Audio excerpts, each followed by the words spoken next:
না, আমি deputy man বলতেছি। আপনি আমার ডিটেলস পুলিশ কমিশনার থেকে জিজ্ঞেস করেন, আমার নাম্বারটা দেখায়েন আপনি না চিনলে, বুঝছেন? একসময় যার ঘূর্ণিবলে পরাস্ত হতো ব্যাটসম্যানরা। চট্টগ্রামের কাজী দেউরি স্টেডিয়ামে একসময় ক্রিকেট অনুশীলনে মত্ত ছিলেন ইমন। কোচদের মতে বাঁহাতি লেগ স্পিনার হিসেবে সম্ভাবনাও ছিল। জাতীয় দলের ক্রিকেটাররা চট্টগ্রামে এলে তাদের বিপক্ষে বল করারও সুযোগ পেতেন ইমন। স্বপ্ন ছিল বড় ক্রিকেটার হওয়ার, তবে হঠাৎ করেই হারিয়ে যায় সব স্বপ্ন। হয়ে যান ক্রিকেটার থেকে শীর্ষ সন্ত্রাসী। যোগ দেন বিদেশে পলাতক শীর্ষ সন্ত্রাসী সাজ্জাদ আলী ওরফে বড় সাজ্জাদের সাথে। বিদেশি নাম্বার থেকে বিভিন্ন ব্যবসায়ীদের কাছ থেকে মোটা অঙ্কের টাকা দাবি, অস্ত্র হত্যা মামলা সহ একাধিক মামলার আসামি তিনি। বাকুলিয়ায় জোড়াখুন, চাঁদা না পেয়ে ব্যবসায়ীর বাসায় গুলি করা সহ নানান সময়ে আলোচনায় আসে মোবারক হোসেন ওরফে ডেভিড ইমনের নাম। পরিবার ও আত্মীয় স্বজনের ভাষ্যমতে নগরীর রহমানিয়া উচ্চ বিদ্যালয় থেকে এসএসসি পাশ করলেও এইচএসসি পরীক্ষা দেননি ইমন।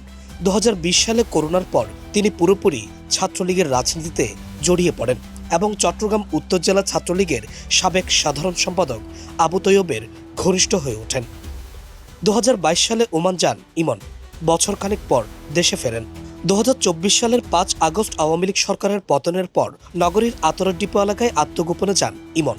সেখানে তখনকার বাহিনী প্রধান সাজ্জাদ হোসেন ওরফে ছোট সাজ্জাদের সঙ্গে তার ঘনিষ্ঠতা তৈরি হয়। জেলা পুলিশের তথ্য বলছে, গত 2 বছরে একাধিক জোড়া খুন সহ অন্তত 15টি মামলায় ইমনের নাম এসেছে। তার মধ্যে আনিস ও মোহাম্মদ হাসান হত্যা, বাকুলিয়ায় জোড়া খুন, আলী আকবর ওরফে ঢাকায় আকবর হত্যা, হাটাজারের জোড়া খুন ও চাঁদগাঁও আফতাব হত্যা মামলা সহ তালিকায় রয়েছে।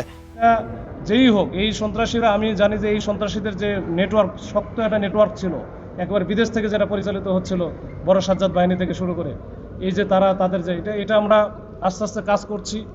এটা অনেকাংশেই আপনারা দেখেছেন যে এটা আমরা ভেঙে ফেলেছি, তবে এখনও পর্যন্ত তারা আছে। এটা পরবর্তীতে তাদের যারা আছে এখানে এই সংঘবদ্ধ চক্রের মূল হোতাগুলো এখনও আছে, তাদের ব্যাপারে আমাদের একই নীতি এবং এটা কিন্তু এটা চলতে থাকবে এবং নিরলসভাবে আমরা এটা লেগে আছি এবং কাজ করে যাব।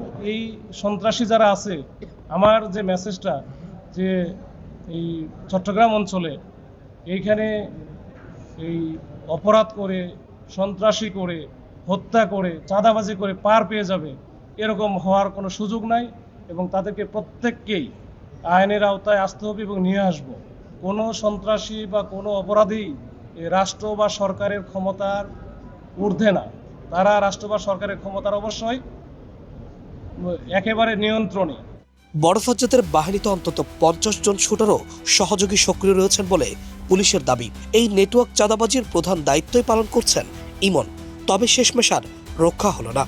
যশোর সীমান্ত দিয়ে ভারতে যাওয়ার সময় 4 সহযোগী সহ গ্রেফতার হন ডেভিড ইমন। পুলিশ বলছে, বড় সাজ্জাদের পরামর্শে ভারত পালিয়ে যাওয়ার পরিকল্পনা করছিল ডেভিড ইমন।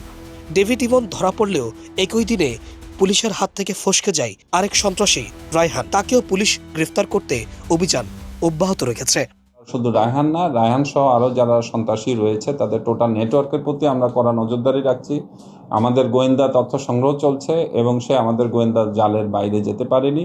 আমরা আশা করি ডেভিড ইমনের মতো, আমরা আশা করি গত 2 সপ্তাহে যতগুলো সন্ত্রাসী আটক হয়েছে, ধামা ইলিয়াস আটক হয়েছে, এরকম আপনারা হয়তো খুব শীঘ্রই শুনতে পাবেন যে রায়হানও আটক হয়েছে।